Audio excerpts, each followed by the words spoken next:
update ng bayan, maasahan anumang panahon.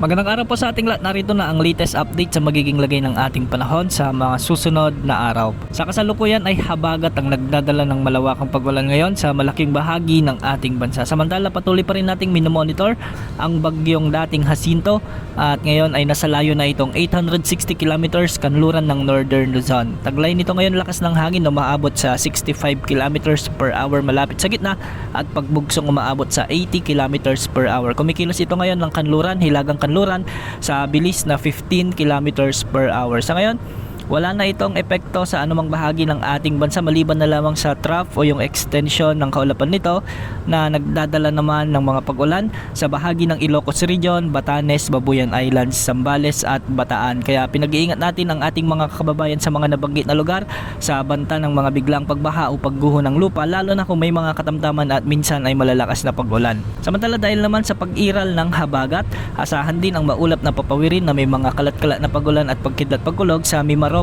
buong Visayas, buong Mindanao kasama na ang Cavite at Batangas. Kaya posible pa rin ang banta ng mga biglang pagbaha o pagguho ng lupa, lalo na kung may mga katamtaman at minsan ay malalakas na pag-ulan.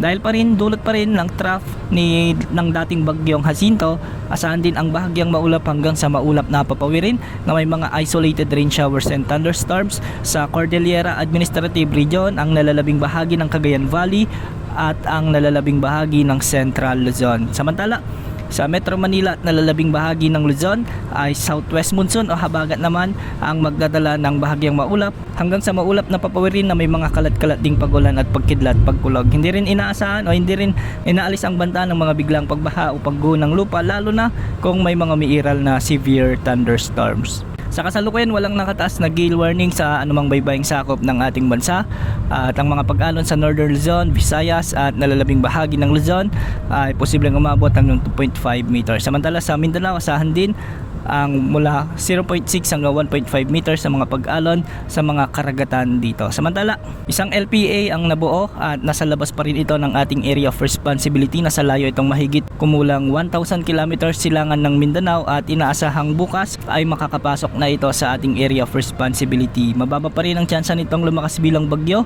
ngunit asahan na hahatakin o palalakasin nito ang habagat na magdadala ng mga pag-ulan sa kanlurang bahagi ng ating bansa sa mga susunod na araw.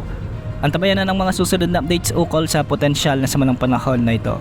Yan ang update sa lagay ng panahon. Ito po ang weather update ng bayan, maasahan anumang panahon.